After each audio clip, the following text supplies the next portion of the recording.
A névoa de Londres escondia mais do que ruas sombrias. Ela escondia um monstro, um homem sem rosto, que transformou o medo em sua assinatura e deixou para trás um legado escrito em sangue.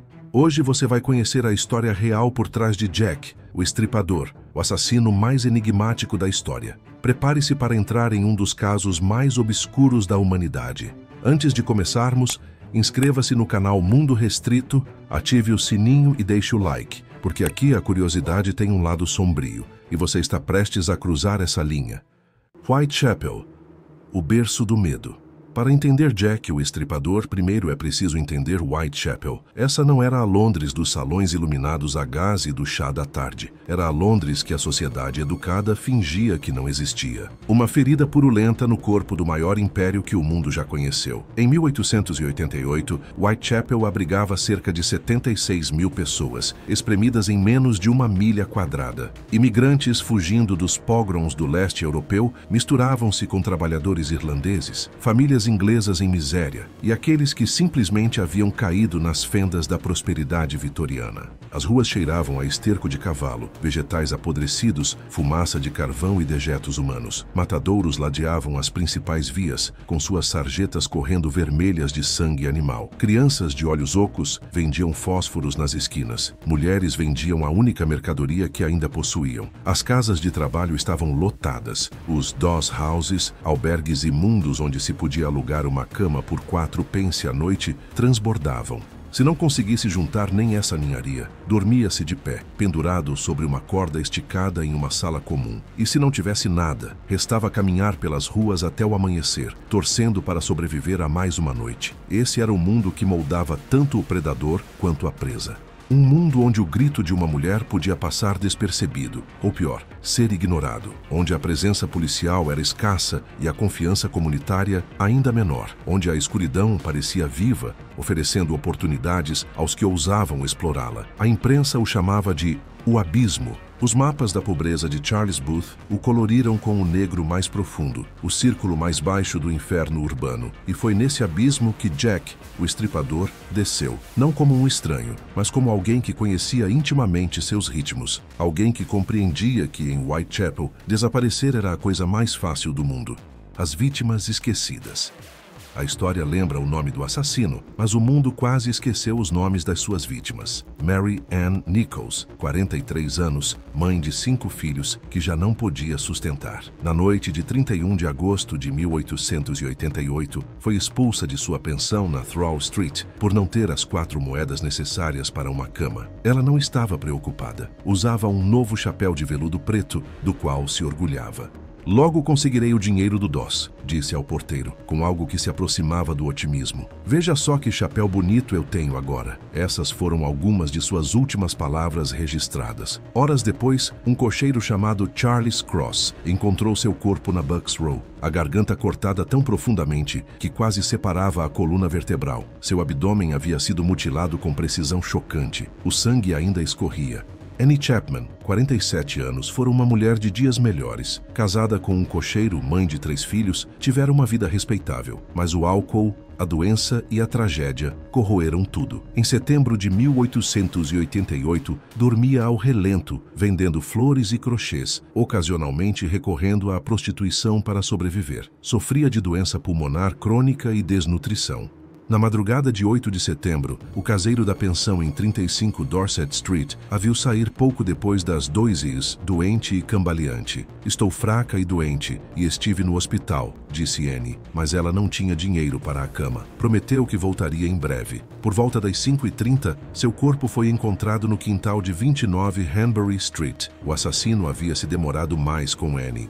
Suas vísceras foram colocadas sobre o ombro. Seu útero havia sido removido. Elizabeth Stride, 44 anos, sueca de nascimento, uma sobrevivente em todos os sentidos, dizia ter perdido o marido e os filhos em um desastre marítimo, embora a verdade fosse mais simples e triste. Haviam apenas se separado, vencidos pela pobreza e pelo alcoolismo. Trabalhava como faxineira e costureira quando havia serviço. Na noite de 30 de setembro, testemunhas a viram rindo com um homem na Burner Street. À meia hora da manhã, um cocheiro chamado Louis Dimschutz virou sua carroça para dentro do pátio de Dutfield quando o cavalo se assustou com algo na escuridão. Era Elizabeth. A garganta cortada, o sangue ainda jorrando da ferida. Mas dessa vez, algo era diferente. O assassino fora interrompido. Não houve mutilações abdominais. O ritual havia sido quebrado. Ele ainda não havia terminado naquela noite. 45 minutos depois, e a menos de 1 quilômetro dali, Catherine Eddowes morreu na Mitre Square. As últimas noites de horror. Catherine Eddowes havia sido libertada da delegacia de Bishopsgate à 1h da manhã, após ser detida por embriaguez pública. O policial de plantão se lembrava dela, cantando para si mesma ao sair. "Vou levar uma bela surra quando chegar em casa", disse alegremente, mas ela nunca chegou em casa. O policial Edward Watkins a encontrou às 1h44 durante sua ronda regular. Ele havia passado pela Mitre Square apenas 15 minutos antes e não vira nada. Agora, diante dele, havia um corpo que o assombraria para sempre. O rosto de Catherine havia sido mutilado, seu abdômen aberto. Os intestinos foram puxados para fora e colocados sobre o ombro. Seu rim esquerdo e o útero haviam sido removidos com o que o legista descreveu como considerável conhecimento anatômico. O assassino já não estava apenas matando, ele estava aperfeiçoando sua arte. Mary Jane Kelly, a última vítima canônica. Mary Jane Kelly era diferente das outras. Tinha apenas 25 anos, mais jovem e, pelos padrões de Whitechapel, mais bem-sucedida. Tinha seu próprio quarto, um pequeno espaço em 13 Miller's Court. Já vivera melhores circunstâncias, viajara à França e seu modo de falar denunciava certa educação. Mas as circunstâncias e as escolhas a haviam trazido até ali. Na manhã de 9 de novembro de 1888, o cobrador de aluguel bateu à sua porta. Sem resposta. O homem espiou pela janela quebrada. O que viu o traumatizou pelo resto da vida. Mary Jane Kelly havia sido sistematicamente destruída. As fotos da cena do crime, granuladas em sépia, ainda preservadas nos arquivos da polícia, mostram algo além de assassinato. Seu corpo inteiro havia sido eviscerado. Seus órgãos foram removidos e colocados ao redor do quarto em uma disposição deliberada. Seu rosto fora mutilado além do reconhecimento. O assassino passara horas com ela. E então, tão repentinamente quanto surgira, Jack, o estripador, desapareceu. O método e a mente. O que tornava Jack, o estripador, tão eficaz não era astúcia sobrenatural, era compreensão. Ele conhecia Whitechapel como um predador conhece seu território. Sabia o padrão das patrulhas policiais, o ritmo da noite, os becos estreitos onde um homem podia desaparecer em segundos, invisível na névoa e na escuridão. Sua sincronia era perfeita. A maioria dos assassinatos ocorreu no intervalo entre as patrulhas, janelas de 15 minutos que ele explorava com precisão.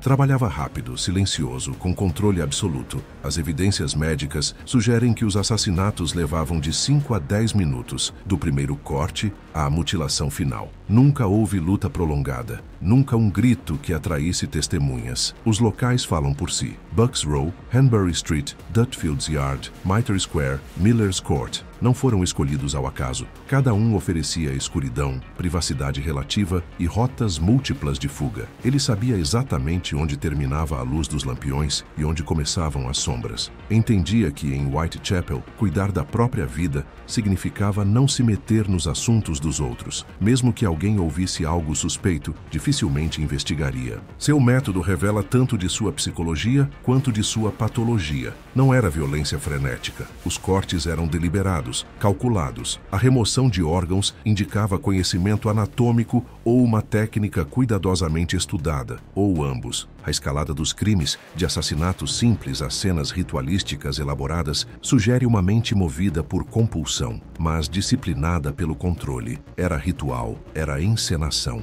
Um homem que havia encontrado uma forma de expressar algo sombrio e terrível dentro de si e que descobrira poder fazê-lo quase impunemente no labirinto do East End londrino. E talvez o aspecto mais perturbador de todos, ele parou. Após Mary Jane Kelly, os assassinatos canônicos cessaram. Ou ele morreu, foi internado, deixou o país ou simplesmente parou de matar. Essa última hipótese é a mais assustadora. A ideia de que alguém capaz de tais atos possa simplesmente retomar uma vida normal, enquanto o mundo inteiro procurava por um monstro.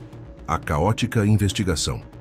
A investigação foi um caos desde o início. 2 departamentos diferentes da polícia tinham jurisdição sobre as cenas dos crimes, a Metropolitan Police e a City of London Police. A cooperação entre elas era, no máximo, relutante. Nenhuma das forças tinha experiência com assassinatos em série. O próprio conceito quase não existia na Inglaterra vitoriana. Eles buscavam algo que ainda não sabiam conceituar. O inspetor Frederick Eberlein liderou a investigação da Polícia Metropolitana. Competente, minucioso, mas completamente sobrecarregado. Foram colhidos milhares de depoimentos. Centenas de suspeitos foram interrogados. A polícia recebeu incontáveis cartas, muitas delas de pessoas que alegavam ser o assassino. A mais famosa, assinada Jack, o Estripador, deu ao criminoso seu nome eterno, embora a maioria dos analistas modernos acredite que tenha sido uma farsa criada por um jornalista. A carta Dear Boss, com seu tom provocador e a promessa de novos assassinatos, capturou a imaginação pública. Estou de olho nas prostitutas e não vou parar de rasgá-las até ser pego. A caligrafia não correspondia a nenhum suspeito. O carimbo postal nada revelava, mas o nome Jack o Estripador pegou. Tinha uma qualidade teatral, um vilão digno dos palcos, algo que a imprensa e o público acharam irresistível. Pânico nas ruas e suspeitos principais.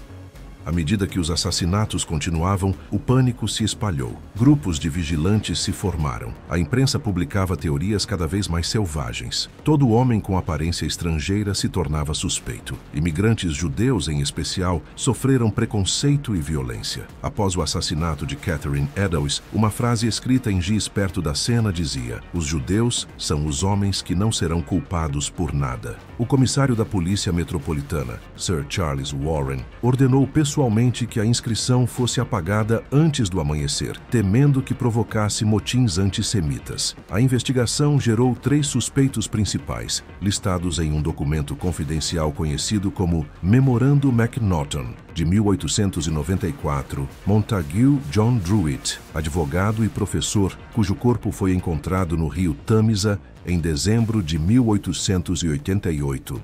Michael Ostrog, criminoso russo com histórico de violência e insanidade. Aaron Kosminski, imigrante polonês-judeu, cabeleireiro, internado mais tarde em um asilo, diagnosticado com alucinações auditivas e comportamento autodestrutivo. Nenhum deles foi acusado. As provas eram puramente circunstanciais. A polícia não dispunha de ferramentas forenses, sem DNA, sem impressões digitais confiáveis, sem tipagem sanguínea. O caso esfriou. Os assassinatos cessaram. A névoa se dissipou. E Jack, o Estripador, passou de ameaça imediata à lenda eterna.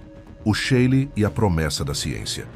Por mais de um século, foi assim que a história permaneceu, até que um xale emergiu do passado. Em 2006, o empresário Russell Edwards comprou em um leilão um item que se tornaria uma das peças mais controversas da história criminal, um xale de seda supostamente recuperado da cena do crime de Catherine Eddowes, na Mitre Square. Segundo a procedência, que nunca pôde ser totalmente verificada, o xale teria sido levado por Amos Simpson, sargento assistente presente na cena e mantido como herança familiar por mais de um século. O tecido trazia manchas escuras que pareciam sangue, além de resíduos compatíveis com outros fluidos corporais. Obcecado por resolver o maior mistério da história, Edwards pediu ajuda ao Dr. Jari Louhelainen, biólogo molecular, para realizar uma análise de DNA no tecido. O processo foi minucioso e difícil. O DNA se degrada com o tempo, especialmente em tecidos expostos a condições ambientais variáveis por 125 anos. Mas técnicas modernas de extração às vezes conseguem recuperar material genético até de amostras antigas. O Dr. Louhelainen identificou sequências de DNA mitocondrial, herdado pela linha materna, nas manchas de sangue do xale. Ele comparou essas sequências com as de uma descendente viva de Catherine Eddowes. O resultado foi positivo. O sangue era quase certamente de Catherine, mas havia mais. Outra parte do xale continha vestígios de sêmen. O DNA extraído dessas manchas foi comparado ao de uma descendente viva da irmã de Aaron Kosminski. Novamente, o resultado mostrou compatibilidade. Depois de 137 anos, a ciência parecia ter feito o que os detetives vitorianos não conseguiram: revelar a identidade de Jack, o Estripador. Segundo essa análise, o assassino seria Aaron Kosminski, o pobre imigrante polonês-judeu internado em 1891, que morreu em obscuridade no asilo de Leavesden em 1919. O anúncio ganhou manchetes internacionais, livros foram publicados, documentários produzidos. Parecia que o mistério finalmente havia sido solucionado, mas teria mesmo? A dúvida científica. A comunidade científica reagiu com ceticismo, por vezes de forma severa. O DNA mitocondrial, embora útil, é muito menos específico do que o DNA nuclear. Ele pode identificar linhagens familiares, mas não indivíduos específicos. A correspondência com os descendentes de Kosminski apenas prova que alguém de sua linhagem materna entrou em contato com o Charlie, não necessariamente ele próprio e nem necessariamente em 1888. A procedência do Charlie também é duvidosa. Não há documentação contemporânea, nem registro policial, nem cadeia de custódia que prove que ele veio da cena do crime. A polícia vitoriana era notoriamente meticulosa com evidências, e, no entanto, esse Charlie não aparece em nenhum registro oficial. A história depende apenas de tradição oral familiar passada pelos Simpsons. A contaminação é outro problema crítico. O Charlie passou por muitas mãos ao longo de 125 anos, armazenado em condições desconhecidas, exibido, manuseado, possivelmente até lavado ou tratado. Qualquer uma dessas exposições poderia ter introduzido material genético moderno. Vários especialistas em DNA observaram que o estudo nunca foi revisado por pares nem publicado em revista científica, padrão essencial para validar uma descoberta forense. A metodologia, descrita apenas em livros populares, nunca foi verificada de forma independente. E há ainda uma questão filosófica. Mesmo supondo que as evidências de DNA sejam autênticas e corretamente interpretadas, elas apenas provam contato, não culpa. Em um tribunal moderno, seria prova circunstancial, nada mais. Kosminski, o suspeito que persiste. Apesar disso, Aaron Kosminski continua sendo um dos suspeitos mais convincentes, por razões que vão além do DNA. Ele vivia em Whitechapel, tinha 23 anos em 1888, trabalhava como cabeleireiro, o que lhe dava acesso a lâminas e talvez algum conhecimento anatômico. Poucos anos após os assassinatos, foi internado em um asilo com sintomas de doença mental severa, paranoia e alegações de que vozes ordenavam que fizesse coisas. Na década de 1980, surgiu um documento intrigante. As anotações de margem do ex-inspetor-chefe Donald Swanson em sua cópia pessoal das memórias de Robert Anderson, outro chefe da Scotland Yard. Swanson escreveu que a polícia havia identificado o assassino como um judeu polonês que vivia em Whitechapel, reconhecido por uma testemunha, que, no entanto, se recusou a depor contra ele por solidariedade étnica. O suspeito foi então internado e morreu em um asilo. Embora Swanson não cite o nome, todos os detalhes correspondem a Aaron Kosminski. Talvez, portanto, a questão não seja se Kosminski era Jack, o estripador com certeza absoluta, mas se as evidências históricas e científicas apontam para ele com mais força do que para qualquer outro suspeito em 137 anos de especulação. O legado da escuridão. A névoa de Whitechapel se dissipa lentamente, mas mesmo quando a ciência estende a mão através do tempo em busca de respostas, ficamos com perguntas mais profundas. Por que Jack, o estripador, ainda nos fascina? Por que lembramos o nome do assassino, mas esquecemos os nomes de suas vítimas? Talvez porque sua história seja a nossa história, a eterna dança da humanidade com a escuridão. A era vitoriana deu origem à modernidade, mas também gerou desigualdade e sofrimento, criando as condições para que monstros pudessem existir. Jack, o estripador, foi tanto produto de seu ambiente quanto de sua própria patologia. Floresceu porque a sociedade criou as condições para que ele caçasse despercebido, e porque as mulheres que matou já eram invisíveis aos olhos do poder. Lembramos de Mary Ann Nichols, Annie Chapman, Elizabeth Stride, Catherine Eddowes e Mary Jane Kelly. Elas não eram infelizes sem nome. Eram seres humanos, com histórias, filhos, sonhos adiados e esperanças destruídas por circunstâncias que estavam muitas vezes além de seu controle. Jack, o Estripador, um nome que atravessou mais de um século escondido sob o véu da névoa. Talvez nunca saibamos quem ele realmente foi, mas o verdadeiro horror está em perceber que monstros assim não nascem do nada. Eles surgem das sombras que nós mesmos criamos. E você, o que acha? A ciência realmente revelou o rosto do Estripador? Ou esse mistério ainda está vivo no silêncio de Whitechapel? Deixe sua opinião nos comentários. Se quiser continuar explorando os mistérios mais sombrios da história, inscreva-se no Mundo Restrito, deixe seu like e compartilhe este vídeo para que mais pessoas possam se perder com a gente nesse lado oculto da curiosidade humana. Até o próximo vídeo. E lembre-se, a escuridão sempre observa quem a encara por tempo demais.